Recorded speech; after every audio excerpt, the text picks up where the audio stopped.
नमस्ते जी। वैदिक राष्ट्र में आपका स्वागत है। आज का हमारा विषय है यथार्थ ईश्वर का स्वरूप क्या व कैसा है। आज के इस लेख के लेखक हैं वैदिक विद्वान मनमोहन कुमार आर्य, देहरादून से। आगे बढ़ने से पहले आपको बता दें कि वैदिक राष्ट्र पर हम लगातार वेद के सिद्धांतों से जुड़े हुए विषय आपके लिए लेकर आते हैं। इसीलिए वैदिक राष्ट्र को लाइक करें, शेयर करें, सब्सक्राइब करें, बेल आइकन की घंटी को प्रेस कर दें और अपने कीमती सुझाव कमेंट करना ना भूलें। आइए विषय की ओर चलते हैं। संसार में अनेक मत व संप्रदाय हैं जो ईश्वर की सत्ता को स्वीकार करते हैं, किंतु सब मतों में ईश्वर की विषयक मान्यताएं जो कि परस्पर समान होनी चाहिए नहीं है। एक वस्तु या द्रव्य परस्पर भिन्न गुणों व स्वरूप वाला कदापि नहीं हो सकता। अतः मत मतांतरों की मान्यताएं में कहीं ना कहीं कुछ न्यूनताएं व त्रुटियां संभावित हैं। परमात्मा ने मनुष्य को बुद्धि दी है जिससे वह सत्य और असत्य का विवेचन कर सत्य को प्राप्त हो सकता है। इसके लिए हमें सृष्टि में घट रहे परमात्मा के लक्षणों पर भी विचार करना होगा। वेद, उपनिषद, दर्शन, मनुस्मृति आदि में वर्णित ईश्वर के स्वरूप को भी दृष्टि में रखना होगा। इसके आधार पर हम ईश्वर के सभी गुणों व कर्मों पर विचार कर सत्य व असत्य का निर्धारण कर सकते हैं। वेदों के ऋषि दयानंद सरस्वती ने भी ऐसा ही किया। उन्होंने अपनी किशोर अवस्था में सत्य ईश्वर के स्वरूप को जानने की उनको प्रेरणा हुई। उनके समय में ईश्वर के जिस वजह साकार निराकार रूपों में पूजा की जाती थी, मूर्ति पूजा आदि का प्रचार था, उनसे वह अनेक तर्कों का उत्तर न मिलने के कारण संतुष्ट नहीं थे। उनकी शंकाओं के उत्तर उन्हें अपने समकालीन किसी विद्वान से प्राप्त नहीं हुए थे। वही कारण था कि उन्होंने ईश्वर विषयक सत्य ज्ञान की खोज को अपने जीवन का लक्ष्य बनाया, जिससे मृत्यु पर विजय पाने के उपायों व साधनों को जानना भी लक्ष्य था। ऋषि दयानंद इस कार्य में मन, वचन और कर्म में लग गए। इनके जिसमें उन्हें सफलता मिली, वह ईश्वर के सत्य स्वरूप को जानकर उसका साक्षात्कार व प्रत्यक्ष करने में सफल हुए। ईश्वर का सत्य स्वरूप उन्हें योगाभ्यास व ध्यान आदि के द्वारा प्राप्त हुआ। इसी से उन्हें ईश्वर के सत्य स्वरूप का प्रकाश समाधि अवस्था को प्राप्त होकर ईश्वर साक्षात्कार हुआ था। इसके पश्चात भी ऋषि दयानंद ने विद्या प्राप्ति हेतु मथुरा के स्वामी व्रजानंद जी को प्राप्त होकर उनसे वेद वेदांगों का अध्ययन किया। ऋषि दयानंद गुरु व्रजानंद के अंतेवासी शिष्य थे। अंतेवासी शिष्य अपने गुरुकुल के निरंतर संपर्क में रहता है।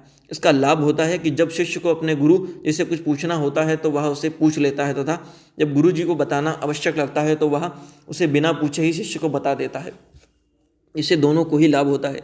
इसी प्रकार परंपरा से ज्ञान का अच्छा प्रवाह व प्रचार होता है।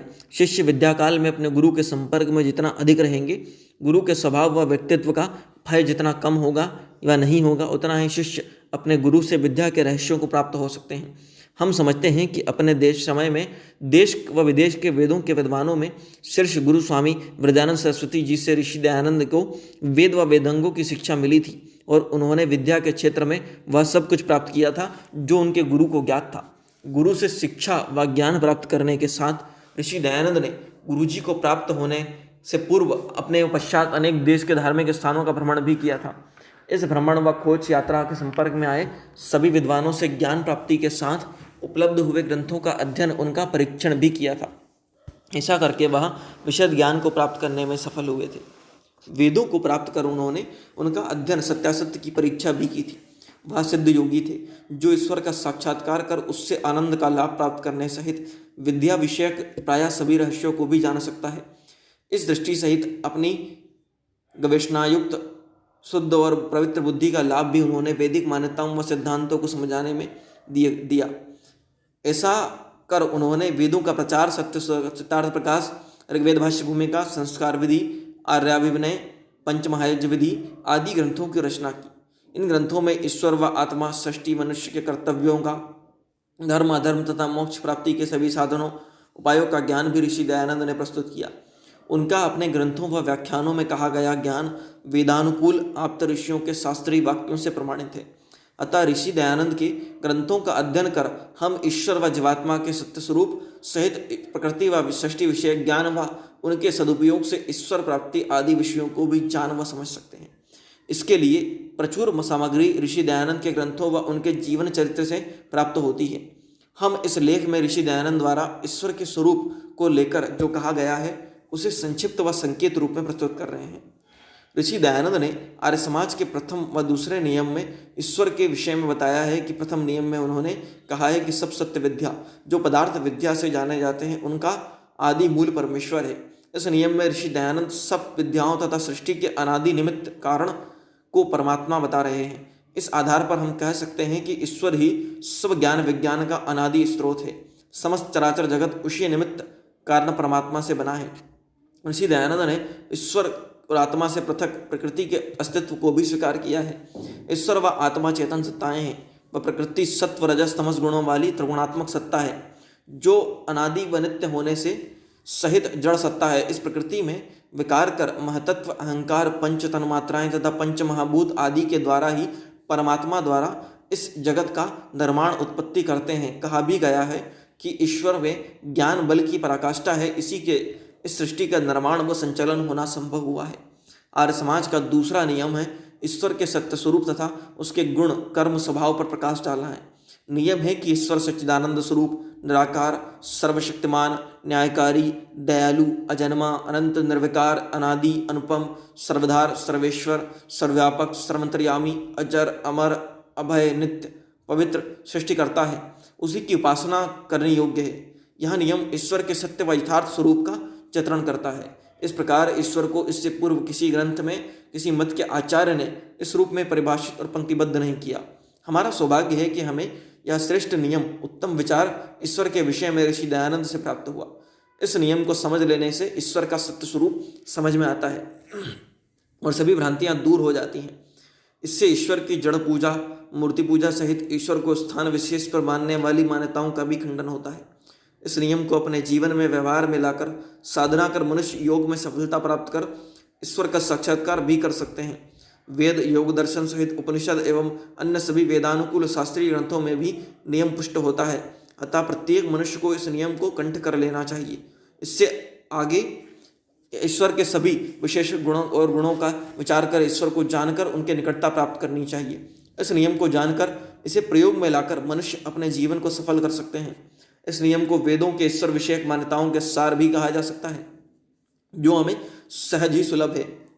इस नियम के लिए ऋषि दयानंद सहित ईश्वर व आर्य समाज के आभारी हम हैं। ऋषि दयानंद से पूर्व उपासकों और साधकों को ईश्वर के स्वरूप का एक दो पंक्तियों में इस प्रकार ज्ञान कहीं सुलभ नहीं होता था। यदि यह आदर्श वाक्य महाभारत के समय के बाद में सर्वत्र सुलभ होता तो शायद संसार से अविद्या व अंधविश्वास पाखंड नाना प्रकार की कुरीतियां ना फैलती। अंधविश्वास आदि सामाजिक बुराइयों का कारण अज्ञान ही होता था। ज्ञान से ही सभी प्रकार के अंधविश्वासों कुरीतियां दूर की जा सकती हैं। अतः ऋषि दयानंद के बनाए यह नियम महाभारत के समय व बाद में सुलभ होते हैं। लोग अपनी अविद्या दूर करना चाहते हैं तो विश्व में अविद्या ना फैलती। यदि कहीं अविद्या होती तो उसे दूर किया जा सकता था। ऋषि दयानंद ने अपने लघु ग्रंथ आर्योपदेश रत्नमाला में भी ईश्वर के सत्य स्वरूप सहित गुण कर्म स्वभाव पर प्रकाश डाला है। उसका भी यहाँ उल्लेख कर रहे हैं। वह लिखते हैं कि जिसके गुण कर्म स्वभाव स्वरूप सत्य ही हैं, जो केवल चैतन्य मात्र वस्तु व जो एक अद्वितीय सर्वशक्तिमान निराकार सर्वत्र व्यापक अनादि अनंत सत्य गुण वाला है और जिसका स्वभाव अविनाशी ज्ञानी आनंदी शुद्ध न्यायकारी दयालु अजन्मादि है, जिसका कर्म जगत की उत्पत्ति पालन विनाश करना तथा सब जीवों को पाप पुण्य के ठीक ठीक फल पहुंचाना है, उसको ईश्वर कहते हैं। ऋषि दयानंद के इन वचनों से ईश्वर का सत्य स्वरूप प्रकट व उपलब्ध होता है। इस स्वरूप को ध्यान में रखकर उपवास करने से सफलता मिल सकती है। हम उपवास के सभी लाभों को प्राप्त कर अपने जीवन के लक्ष्य मोक्ष को प्राप्त हो सकते हैं। हमने इस लेख में वेद और ऋषि दयानंद के अनुसार ईश्वर के सत्य स्वरूप को प्रस्तुत करने का प्रयास किया है। आशा है कि संक्षिप्त लेख पाठकों के लिए लाभप्रद होगा। प्रस्तुत लेख के लेखक हैं वैदिक विद्वान मनमोहन कुमार आर्य, देहरादून से।